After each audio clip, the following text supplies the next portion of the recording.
On the news, Nigerians await President Buhari's assent to 2021 appropriation bill hours to the new year. Abuja residents lament low economic activities as work resumes. And IMF ranks Nigeria first in 2020 World Economic Outlook in Africa. Hello and welcome to News Now. I am Folashade Ogurinde.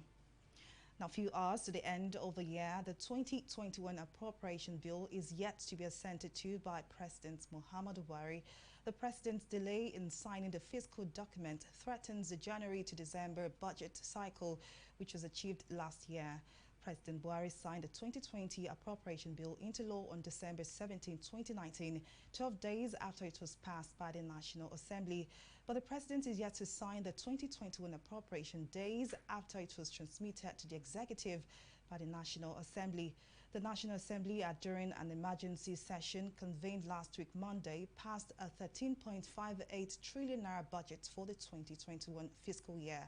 The presidency has confirmed the receipt of the 2021 budget, but said it is studying the document for consequential executive action. The senior special assistant to the president on National Assembly matters, Senator Babajide Omoworera, confirmed the receipt of the document. If the January-December budget calendar is anything to go by, the president has between today and Thursday to assent to the appropriation bill. The federal government has begun the enrollment of additional 32,236 poor and vulnerable household beneficiaries in Kaduna State in its ongoing Conditional Cash Transfer (CCT) program. The head of Cash Transfer Unit in the state, Hajia Hawa Abdulrazak, made this known in Kaduna on Tuesday. The Conditional Cash Transfer is a household uplifting program targeting poorest of the poor households in the country with cash transfer, capacity building, mentoring and livelihood support under the National Social Investment Program. Abdulrazak said a total of 34,946 persons were already benefiting from the program in 9 local government areas of the state. She added that the 32,236 new beneficiaries will be enrolled in the remaining 14 LGAs, thereby covering the entire state, and when concluded would increase the number of beneficiaries in the state to 67,182. Abdulrazak said that the beneficiaries have been sourced from the state's social register of poor and vulnerable households domiciled at the State Operations Coordinator Unit, Planning and Budget Commission. Under the program, each of the beneficiaries will be receiving 5,000 monthly as cash transfer, which is being paid biannually. The chairman of the Senate Committee on Aviation, Smart Adeyemi, has said that the National Assembly and the Ministry of Aviation are considering banning flights from the United Kingdom, the United States and other countries with high rates of COVID-19. Adeyemi, who stated this in an interview in Abuja, said a decision on the issue will be announced next week. The federal government's plan may not be unconnected with pressures on it to stop further spread of COVID-19 by banning flights from nations with high rates of the virus. The National Assembly and the Aviation Ministry have held meetings on what could be done on the call to ban some of the flights coming in, not only from the United Kingdom, but also other countries where the pandemic spreads are more severe. As Abuja residents resume after the Christmas break amid new COVID-19 restrictions imposed by the federal government, some people share what it has been like to resume and what they foresee in terms of businesses and life in general in the FCT. TV360's Atinuke Nuke was on the streets of the FCT and files in this report. New restriction imposed by the federal government on COVID-19 excludes civil servants from grade level 12 and below to go to work for the next 5 weeks. The closure of all bars, nightclubs, pubs and event centers as well as recreational venues are also not in full operation. As a result of this, commercial activities in the Federal Capital Territory have been comatose, even at the ever-busy Federal Secretariat, and the 3-arm zone, where people are seen in droves, is now a shadow of its former self.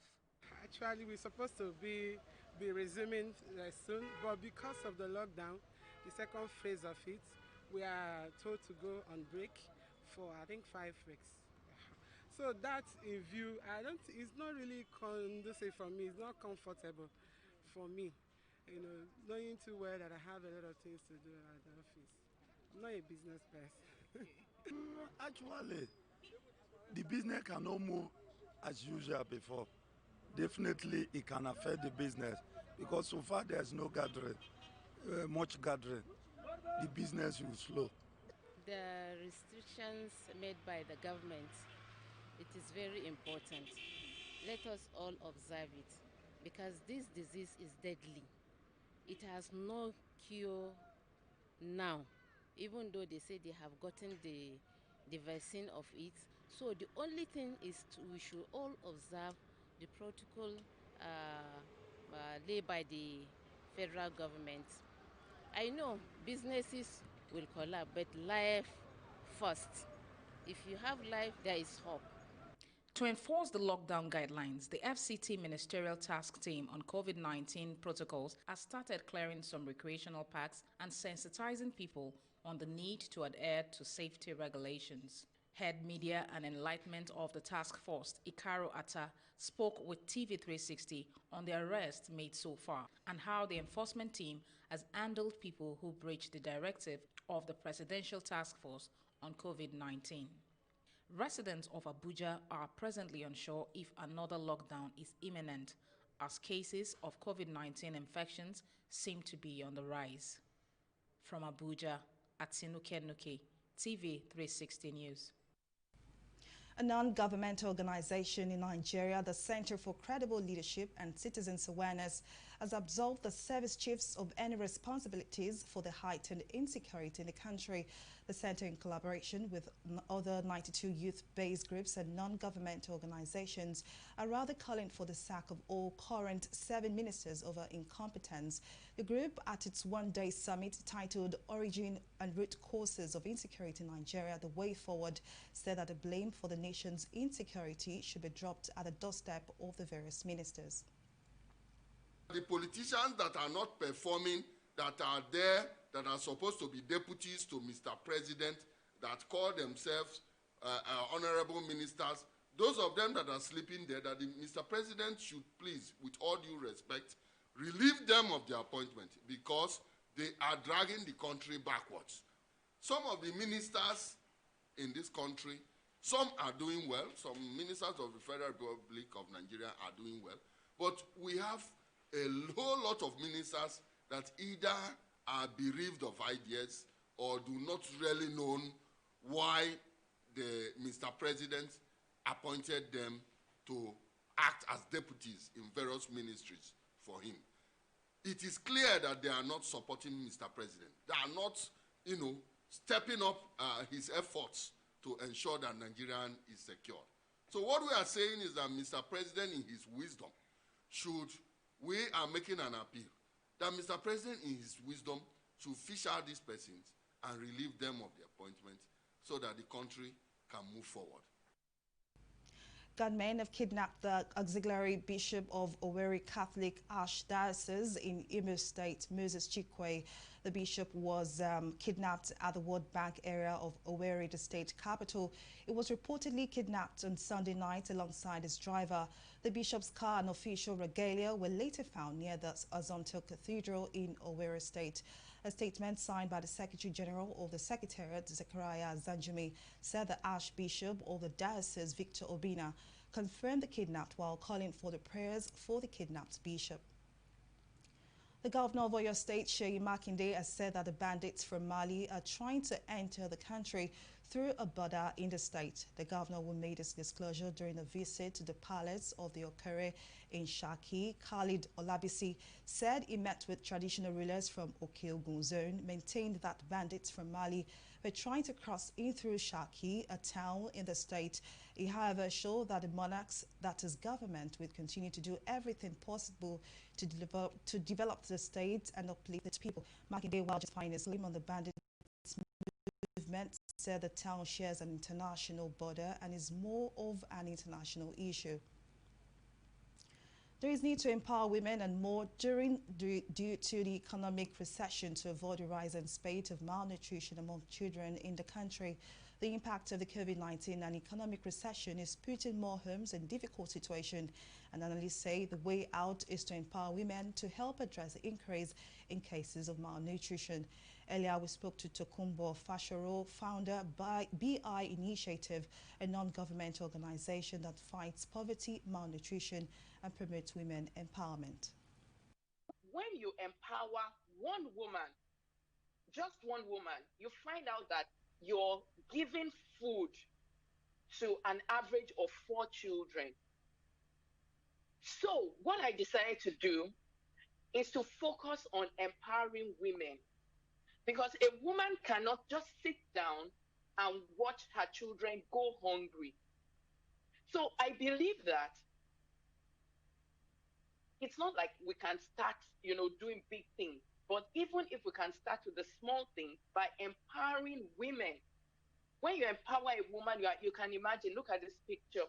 Do you think this woman would sit down and watch her child hungry?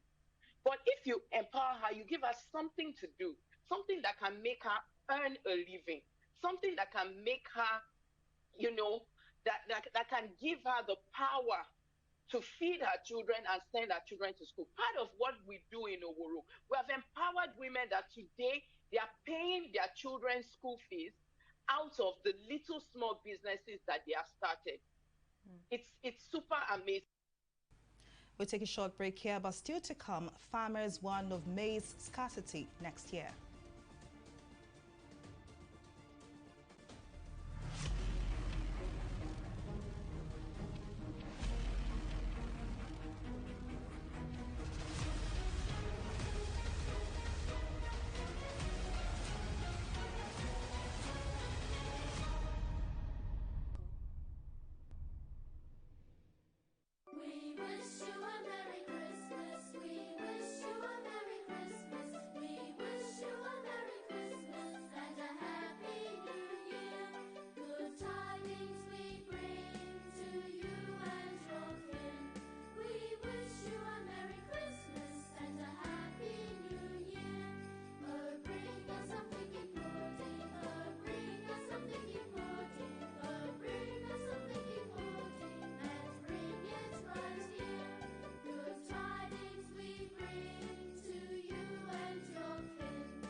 In the last 3 years, we have built a multi-purpose center, which is the envy of all in our constituency.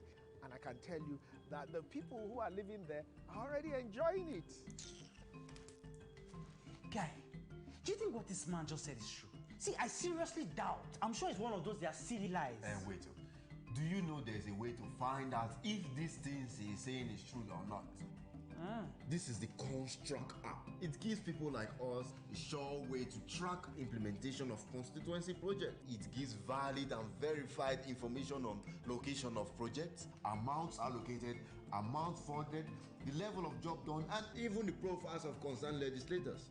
You and I can post directly on this app. Are you serious? This is the Go-To app if you want to know how our Commonwealth is being expanded by the government. Wow. Let's even see if what this man said is true. Show me. The Construct app is developed by Other People Nigeria with support from USAID and is available on both Google Play Store and Apple Store. And it's true. Of course, I told you. Welcome back. Now let's take a recap of some of our top stories. Few hours to the end of the year, the 2021 appropriation bill is yet to be assented to by President Muhammadu Buhari. The president's delay in signing the fiscal document threatens the January to December budget cycle, which was achieved last year. President Buhari signed the 2020 appropriation bill into law on December 17, 2019, 12 days after it was passed by the National Assembly. We also told you that the chairman of the Senate Committee on Aviation, Smart Adeyemi, has said that the National Assembly and the Ministry of Aviation are considering banning flights from the United Kingdom, the United States and other countries with high rate of COVID-19.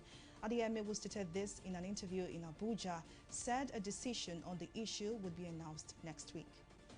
And in case you missed any of our news bulletins or for more updates, do log on to our website on www.tv360nigeria.com.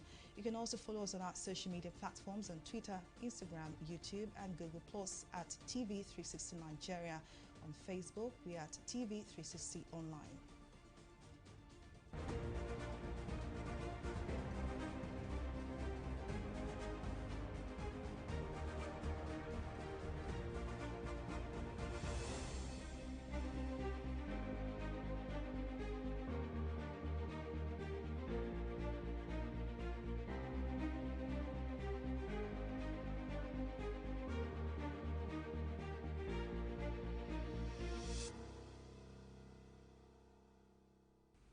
In Rivers, the Federal Road Safety Corps has warned that operations at motor parks in the state and its environs will be stopped if the set COVID-19 guidelines are continuously disobeyed.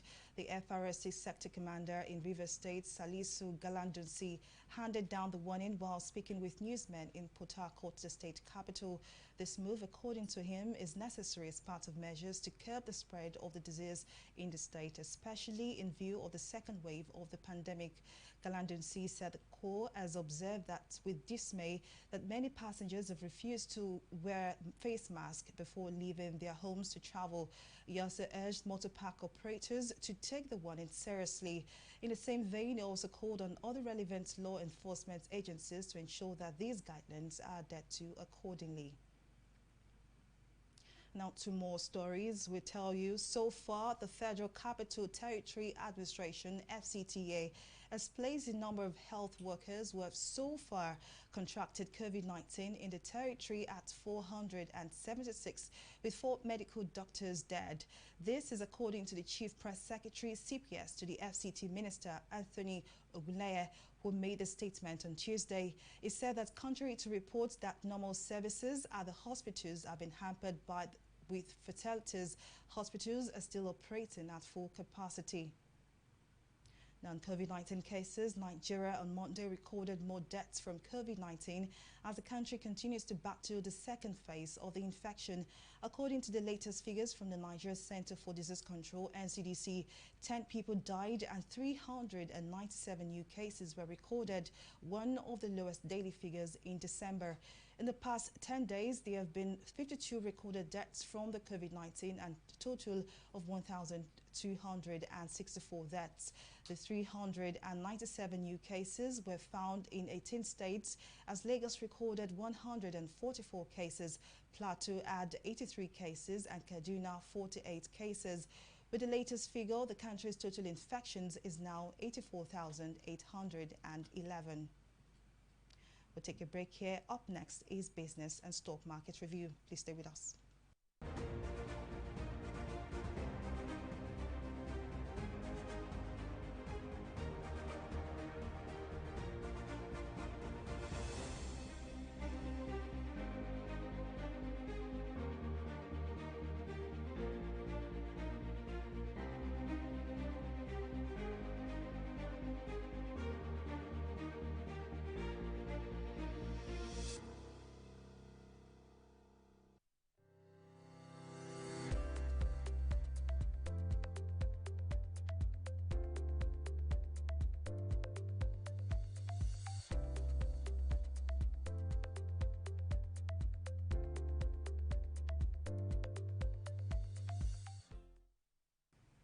Now, up next is Business Stories and Stock Market Review with Mary Kano. Thank you very much, Falashade.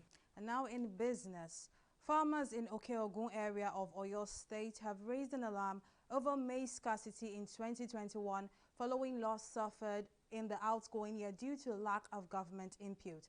The Association of Farm Settlers, the Papua Ishenyi branch, spoke after an emergency meeting where it said members lost millions of naira to drought in the year 2020 planting season as a result of government failure to support agricultural produce. In a statement signed by the chairman Alabi Kazim, the body claimed the growers had sourced funds from commercial banks and individuals on hearing heavy rain forecasts for better productivity. He added that their hope had further reignited the campaign of the federal and state governments. The farmers claimed many of its members had decided not to deal with maize planting again because of lack of farm implements and manpower.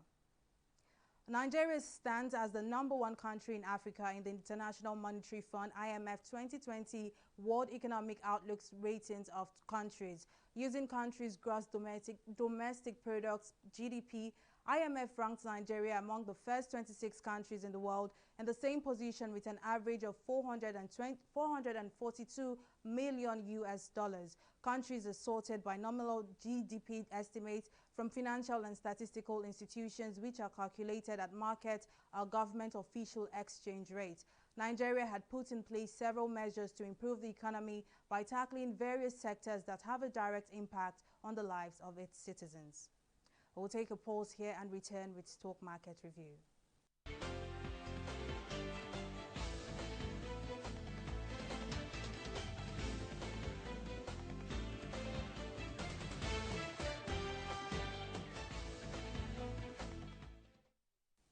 The Nigerian stock market resumed after the Christmas breaks on an upswing note as considerable demand for major cement and financial services companies roused the market to net capital gains of 20 trillion naira.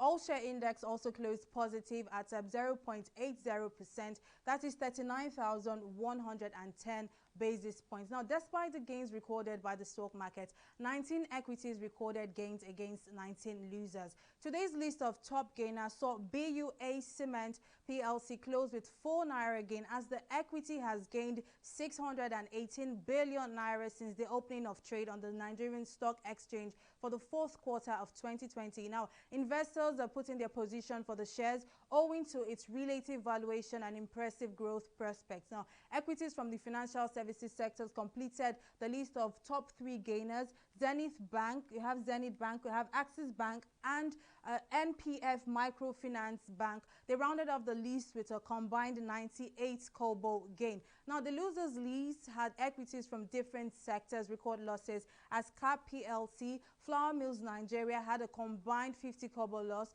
while NCL Nigeria PLC and Guinness recorded 23 kobo loss. Now, at the close of trading today, 722 million shares worth 4 billion naira exchanged hands in 5,042 deals. Now, on the global scene, today the U.S. stock market hit a fresh record high, booking another round of intraday records as it gained 1.64%. Now, this is amidst the Brexit deal relief and vaccine hopes, as the COVID-19 vaccine hopes. Our Japanese stock also Nikkei breached a nearly 30-year high and gained 2.66%. That is 27,568 basis points. Now, this came after President Trump signed a $900 billion economic aid package on Monday, making it the first time Nikkei has ever traded above 27,000 basis points since April 1991. Dow Jones, on the other hand, witnessed a bearish run today to close at 0.039%. That's all on Stock Market Review. Over to you now, Falashade, for the rest of the news. Thank you very much, Mary Kanu, for bringing us up to speed on the latest in the world of business and stock market review. Up next is Entertainment Reports.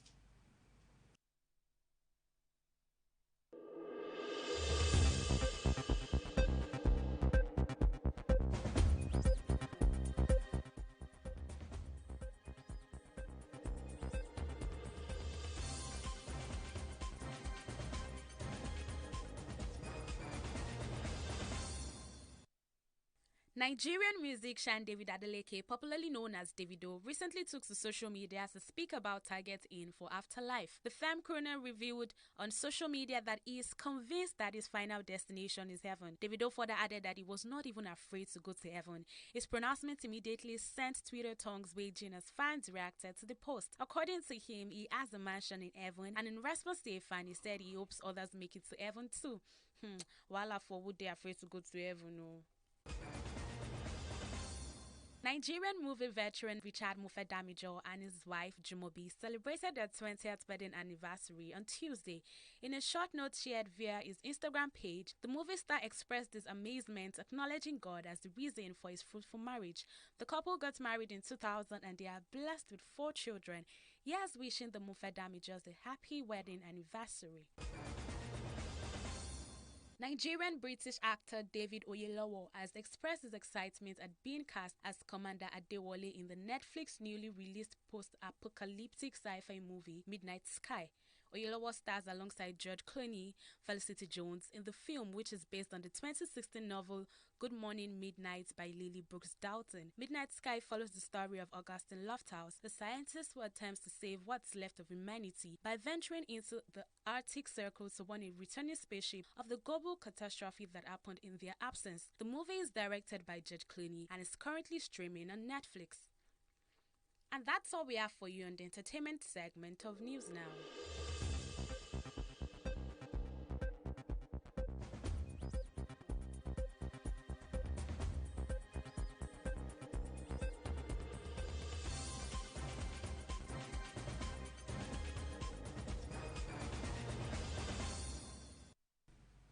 Away from entertainment and to the world of sports, Spanish La Liga side Atletico Madrid have terminated their contract with Diego Costa, mutually leaving the striker to exit the club as a free agent. This was confirmed in a statement issued on the club's official website on Tuesday. Atletico de Madrid and Diego Costa have reached an agreement for the termination of the striker's contract, which was to end on June 30, 2021, the statement read. Reports say the striker asked to leave the club for personal reasons a few days ago and on Tuesday signed the termination of his contract. The club thanked Diego Costa for his dedication during those years and wished him well in the next stage of his professional career. Costa will return to the club from Chelsea in 2018 as only managed to score 12 goals in his 61 La Liga appearances. The 32-year-old is currently linked with some clubs in the English Premier League. And that's it on our package. Thank you for watching. I am Folashade Ogurinde.